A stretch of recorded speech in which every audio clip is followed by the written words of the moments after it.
Всем привет, меня зовут Алина Федорова, добро пожаловать на мой канал. Как я вам и обещала, ребят, ко Дню Святого Валентина запишу видео на тему отношений. Сегодня будет очень интересно. Недавно мы с моим мужем отпраздновали 7-ю годовщину нашего брака. В общей сложности мы 9 лет вместе. Просто даже не верится, что столько времени прошло, столько было событий, столько было изменений.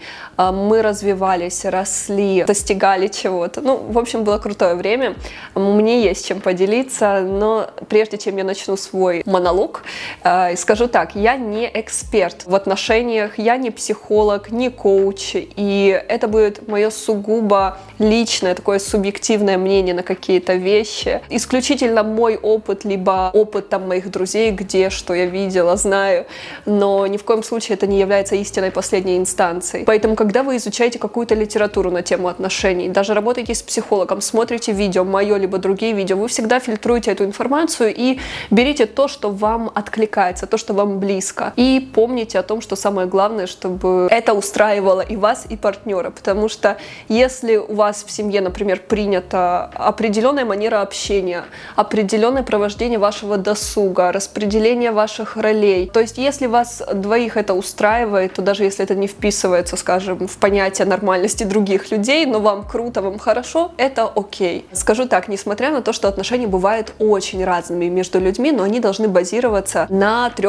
принципах, которые должны быть непоколебимыми, то есть очень прочными, и это будет являться, знаете, таким неким прочным фундаментом, то есть такой опорой этих отношений, откуда они уже могут дальше как-то модифицироваться, развиваться. То есть это в первую очередь уважение друг друга, это доверие и это общие жизненные принципы и ценности. Если это есть, все остальное, мне кажется, это уже такой мелочи, которые могут как-то корректироваться, люди могут друг под друга подстраиваться, но если фундамент остается прочным, то тогда все окей. Если начинаются какие-то проблемы именно с фундаментом, где-то там появляются трещины, то тогда отношения начинают рушиться. К этим принципам мы с вами еще вернемся, более подробно их рассмотрим, но пока хочу сказать еще такую важную вещь. Прежде чем вступать вообще в какие-либо отношения, нужно самому изначально быть психологически стабильным человеком. То есть, если у вас есть, например, какие-то незавершенные отношения, например, вы там уже расстались с молодым человеком, но по-прежнему еще там думаете об этом, переживаете, страдаете, нужно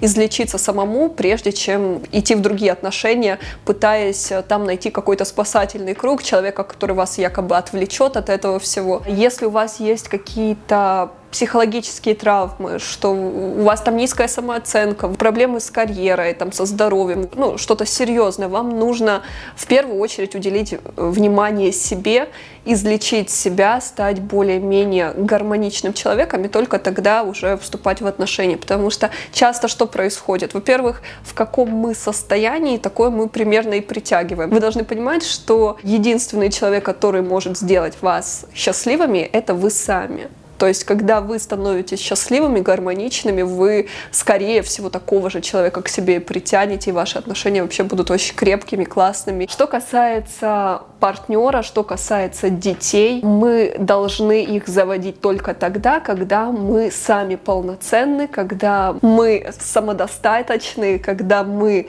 не в ребенке, не в партнере, не будем искать какую-то свою выгоду. Совсем недавно мы ставили цели на Новый год, но не успели оглянуться, как уже середина февраля. Я знаю, что многие из вас уже приступили к реализации своих планов, но есть те, кто и по-прежнему откладывает жизнь на потом. Но ничего страшного, ребят, потому что это довольно распространенная естественная реакция нашей психики, нашего организма, которые очень боятся перемен и всячески нас тормозят в каких-либо изменениях. Но через 2 недели уже весна. Это прекраснейшая пора, когда пробуждается не только природа, но и желание совершенствоваться, быть лучше, начать новый жизненный этап. И это сделать куда проще не в одиночку, а с поддержкой экспертов в команде единомышленников. Я предлагаю вам начать новый жизненный этап с заботой о себе вместе с Wuispens. Присоединяйтесь к 3-му потоку марафона «Упругие ягодицы», старт которого уже 12 февраля. Начните эту весну заряженными, мотивированными и в красивом, здоровом теле. Участницы наших марафонов говорят, что вместе с нами они получают здоровое тело, худеют, учатся заботиться о себе, развивают поднимают мотивацию, становятся ближе к своей мечте, меняют образ жизни, образ мышления, возвращают прошлую спортивную форму, учатся осознанному подходу к себе, влюбляются в спорт, сдвигаются с плато и многое-многое другое. Самое главное, что с нами девушки становятся счастливее и осознаннее. Марафоны Уиспенс — это про любовь и бережное отношение к себе. Мы не перенапрягаем тренировками, информацией и контролем. Процесс трансформации происходит в максимально дружественной и расслабленной обстановке. Девушки находят единомышленников, продолжают общаться после окончания марафона и вместе снова возвращаются к нам. Кстати, сейчас весь контент выходит на сайте и в мобильном приложении, а не на сторонних неудобных ресурсах. Значит, что вы сможете заниматься в любом месте и в удобное время. Ребят, если вы хотите также, присоединяйтесь к нашему марафону. Вы проведете остаток февраля очень продуктивно и встретите весну в красивом, здоровом теле. Для того, чтобы больше узнать детали о марафоне, переходите по ссылке в описании под этим видео. Знаете, ребят, еще так бывает, когда, например, женщина, либо мужчина жалуется там на своего мужа, либо жену. Вот она глупый, либо вот некрасивый, либо еще что-то, вот он козел, либо она какая-то не такая. Так, ребят, не бывает. Люди друг другу соответствуют всегда. Люди, которые разные по уровню, да, вот один реально крутой человек, классный, вот он такой гармоничный, самодостаточный, хороший, умный, все в нем круто, а другой вот совершенно другой, не будут они вместе, вообще никак. Нет даже вариантов того, что такие люди могут существовать друг с другом на одной территории, в одном пространстве, их друг к другу даже не притянет. Люди притягиваются друг к другу именно своими какими-то травмами, они примерно на одном уровне. Бывает так, что люди в процессе того, как они там живут вместе, годы идут, они развиваются, и люди меняются, их жизненные приоритеты, их ценности. Один может развиваться быстрее, другой не развиваться, либо развиваться не настолько быстро. Да, они вместе, но потом в какой-то момент они расходятся, если, опять-таки, они слишком стали разными. Люди, если они вместе, значит их все устраивает, значит, они друг другу соответствуют, поэтому не нужно жаловаться. То есть, если вас не устраивает ваш партнер, то если вы считаете, что он действительно настолько плох, а вы такой хороший, вы тогда не должны быть вместе ни при каких обстоятельствах. Наверняка вы слышали такую фразу, что люди зеркала друг друга, и это действительно так. Другие люди нам отзеркаливают то, что есть внутри у нас. Возможно, вы себя недооцениваете, возможно, вы не уверены в себе, и часто бывает, что партнер именно на этом и будет играть, он как будто вам будет еще более ярко это показывать. И как только вы поменяете свое отношение к самому себе, то и отношение партнера, соответственно, тоже изменится. Я понимаю, что многие могут с этим не согласиться, но, опять-таки, это мое субъективное мнение. Также бывает, люди говорят, что «Ой, это он меня такой сделал, она меня таким сделала». На самом деле, другой партнер, он ничего нового в вас не открывает. То есть все, что у вас было внутри, оно как бы и есть. Просто другой человек за счет каких-то ситуаций, за счет коммуникации, да, с вами, он помогает вам познакомиться с вами же. То есть вы лучше себя изучаете, когда вы общаетесь с другими людьми. Поэтому, если вы хотите, чтобы ваш партнер вас любил, ценил и уважал, в первую очередь вам нужно научиться себя любить, ценить и уважать. А теперь давайте вернемся к нашему фундаменту, который является залогом крепких отношений. Как я говорила, в первую очередь это взаимное уважение. То есть это то, что будет гарантировать вам экологичные отношения, где не будет места насилию, абьюзерству, оскорблениям, где будут соблюдаться ваши личные границы. То есть целостность вашей личности, где вы будете иметь право на свое личное время, на своих друзей, свое окружение, свои хобби, свою работу. Это очень важно, оставаться автономными в отношениях, чтобы не было созависимости, да, когда вы вместе со своим партнером, да, со своим мужем, вы живете вместе на одной территории, но тем не менее вы все равно две отдельные единицы личности, которые уважают друг друга, вы любите друг друга, вы поддерживаете друг друга, но вы все равно автономные. Второе — это, конечно, доверие. Без доверия построить отношения вообще невозможно, потому что это ощущение спокойствия, это ощущение того, что есть человек, на которого можно всегда положиться, который вас поддержит, который вас защитит, который является вот вашим домом, вашим тылом. Человек, который только ваш, который не обманет, который не предаст. Вот это ощущение уверенности и защищенности. Это очень важно для обеих партнеров. Ну и последнее — это общие жизненные принципы и ценности. То есть, безусловно, люди могут быть разными, могут интересоваться разными вещами, читать разные книги. Они не обязательно должны любить одни и те же вещи. Мужчина может увлекаться одним, женщина абсолютно другим, но при этом у них должно быть одно видение их совместной жизни. Например, в какой стране там они хотят жить, там хотят ли они детей, какие-то глобальные вещи, какие-то вот жизненные приоритеты. Например, если мужчина там видит свою жизнь в путешествиях, да, постоянно, а женщина скажет: да нет, это вообще не моя жизнь. Если у людей совершенно кардинально противоположные вот векторы того, как они хотят проживать эту жизнь, явно они не смогут быть вместе, они просто друг другу не подходят. Как же понять, что у вас с человеком одни и те же жизненные принципы и ценности? Банально просто разговаривать. Если вы познакомились, да, вам понравился там парень, девушка, просто в процессе диалога выяснить его взгляд на те вот важные моменты, которые, ну, действительно, там, где вы не готовы идти на компромисс ни в коем случае. Если человек вам сразу говорит, что, ну, у него совершенно другая точка зрения, то нужно отнестись к этому серьезно и принять во внимание, что нет, нам с этим человеком вообще не по пути, потому что если вы будете надеяться, что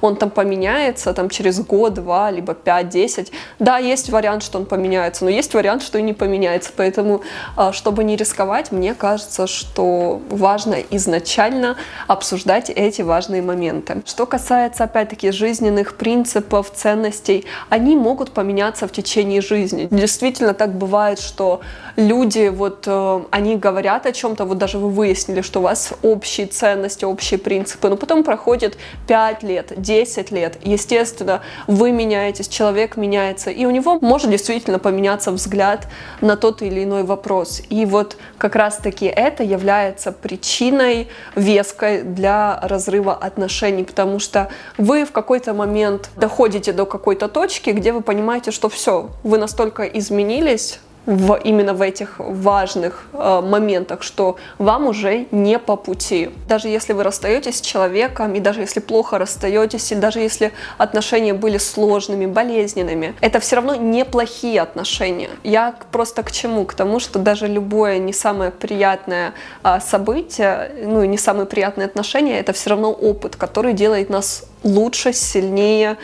Пусть нам было больно, но мы все равно приобретаем силу. То есть именно вот в таких сложных ситуациях человек все равно становится сильнее. И иногда за счет того, что мы оказываемся в сложной ситуации, в болезненной ситуации, мы учимся, возможно, даже ценить, что такое хорошо, лучше понимать, что нам нужно. Это ваш опыт, и какой бы он ни был, он является ценным для вас. За годы совместной жизни с мужем я поняла, что очень важно всегда разговаривать, и очень важно не копить обиды и претензии друг к другу, потому что это будет чаша переполняться, и в итоге это все равно выйдет наружу, и, скажем, в самый неподходящий момент, и не в самой корректной форме. Поэтому лучше сразу сказать, если вам что-то не нравится, если вас что-то не устраивает, вы с чем-то не согласны, тут же говорите об этом в нормальной форме, попытайтесь выяснить этот вопрос, потому что когда вы что-то подавляете в себе долгое время, например, если вы с чем-то миритесь, да, вот вы вообще якобы боитесь испортить отношения, и, ну, просто вот вам что-то не нравится, вы молчите, молчите, молчите, все это может, во-первых, вызвать у вас даже какие-то проблемы психологические, вплоть до депрессии, потому что вас что-то не устраивает, а вы терпите это. Это в любом случае выльется либо в психологические проблемы, а потом, скорее всего, и физиологические. То есть это будет психосоматика. Человек начинает болеть, когда он прячет в себе невысказанные эмоции. Либо, опять-таки, если вы взорветесь потом, то есть вы терпите, терпите, терпите, а потом в самый неподходящий момент из-за какой-то мелочи вы взорветесь на своего партнера, и это будет чересчур, это будет не в самой корректной форме и тоже хорошо, скажем, не скажется на ваших отношениях. Поэтому всегда нужно разговаривать сразу. Лучше не оставлять какие-то вопросы нерешенными, потому что за вас их никто не решит, это в любом случае. Также у нас вот с мужем такое правило есть, что вот если, да, нас что-то не устраивает, мы разговариваем, и мы никогда там не дуемся друг на друга долго. Какая бы конфликтная ситуация ни произошла, мы все равно в этот же день, окей, там, может быть, пару часов мы там своими делами позанимались, отвлеклись, да, немножко успокоились, потом мы все равно это обсудили, и мы все равно уснем как бы вместе в одной постели, и потом этот конфликт сходит на нет. Я помню просто раньше, когда мы с мужем, только наши отношения начинались, у нас была такая еще детская штука, вот мы там обиделись друг на друга и ждем, когда первый подойдет кто-то и начнет извиняться, либо мириться, да, когда вот первый соскучится. И у нас была такая вот как игра, знаете, такая, кто кого больше любит. Ну и ждем, ходим, ждем, пока вот как индюки такие. И потом со временем у нас это полностью исчезло, потому что мы поняли, что когда мы находимся в состоянии, например, какого-то конфликта, ссоры, обиды друг на друга, это все, во-первых, высасывает энергию. Нам тяжело там заниматься рабочими какими-то делами, это мешает нашей жизни. И мы с возрастом просто научились ценить свое время. Мы поняли, что это нас только разрушает. Как бы разрушает нас, разрушает нашу жизнь. И мы поняли, что нужно очень максимально быстро как бы исчерпать этот конфликт и идти дальше, потому что вместе мы сильнее, вместе мы быстрее движемся. Если говорить про наши отношения с мужем, для мужа очень важно именно каким тоном я с ним разговариваю. Потому что, знаете, вот бывает так, что я вот злюсь, я вроде бы ему уже и не говорю это, но вот я с ним таким каким-то тоном разговариваю, якобы недовольным. И он вот очень реагирует именно на тон. Не на то, что я ему говорю, а каким тоном я ему это говорю. Для него очень важно, чтобы мой тон голоса был спокойным, там, любящим, нежным. То есть он это считывает, для него это очень важно. Поэтому если я какая-то раздраженная и даже вот абсолютно нормальные вещи говорю, но говорю каким-то не таким тоном, все, его это тут же триггерит, его это очень сильно как бы расстраивает. Поэтому за годы семейной жизни тоже я научилась, что вот важно с ним вот говорить именно так. Также, что касается проявления любви, для каждого человека действительно существует свой язык любви. Все это сформировано как бы в детстве, потому что у нас, у каждого была своя модель, да, вот в семье, как проявляли свою любовь родители по отношению к нам. Кто-то обнимашек недополучал, кто-то подарков.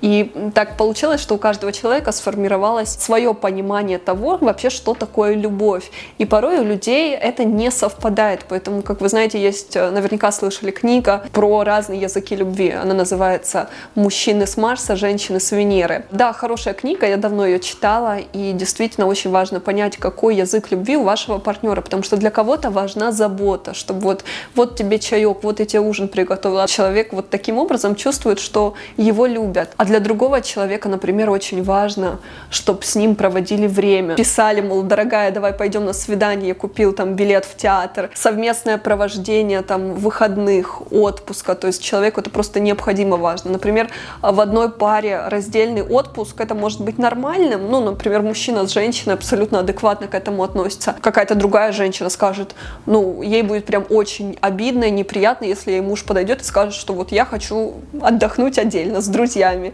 Для нее это будет даже болезненно, она будет это воспринимать так, словно ее не любят. Кому-то важны подарки, кому-то не столь важны подарки. То есть, безусловно, бывает так, что у людей несколько языков любви доминируют. Там, например, и подарки, и времяпровождение. Для кого-то что-то другое. Поэтому очень важно выяснить, что именно у вашего партнера в приоритете. Ребят, чтобы все это еще раз подытожить, скажу так, что нужно работать в первую очередь не то чтобы над отношениями, а над самим собой. То есть, если вы совершенствуетесь, если вы развиваетесь, если вы становитесь лучше, если вы работаете над своими какими-то личностными характеристиками, если вы полноценный, самодостаточный человек, то огромная вероятность того, что ваш партнер, он будет тоже таким же. То есть люди часто как бы начинают подтягиваться. Например, вы вырастили свою самоценность, вы стали более уверенным в себе. Человек уже не позволит с вами так обращаться, как он мог раньше обращаться. Он как бы чувствует, что вы стали более независимыми, самодостаточными, и его отношение к вам будет уже совершенно другим. Невозможно так, что вы меняетесь, а отношение другого человека к вам не меняется, но в любом случае будет меняться. Поэтому, чтобы изменить другого, нужно менять не его, а нужно менять себя. Если в другом человеке изменений не будет, ну, какой-то позитивной динамики, то, скорее всего, вы просто расстанетесь, но это будет безболезненно, потому что вы словно окажетесь на разных полюсах, у вас просто не будет ничего общего, и это произойдет, знаете, само собой. Ребят, желаю вам классно провести День Святого Валентина. Это отличный повод, чтобы взять своего мужа, парня, пойти на свидание, устроить романтический ужин, либо, если вы сейчас одни, просто посвятите этот день заботе и любви к самому себе, например, пойти в спа, на массаж, либо встретиться с подругой. В любом случае, желаю вам классного настроения, а мы скоро увидимся. Пока!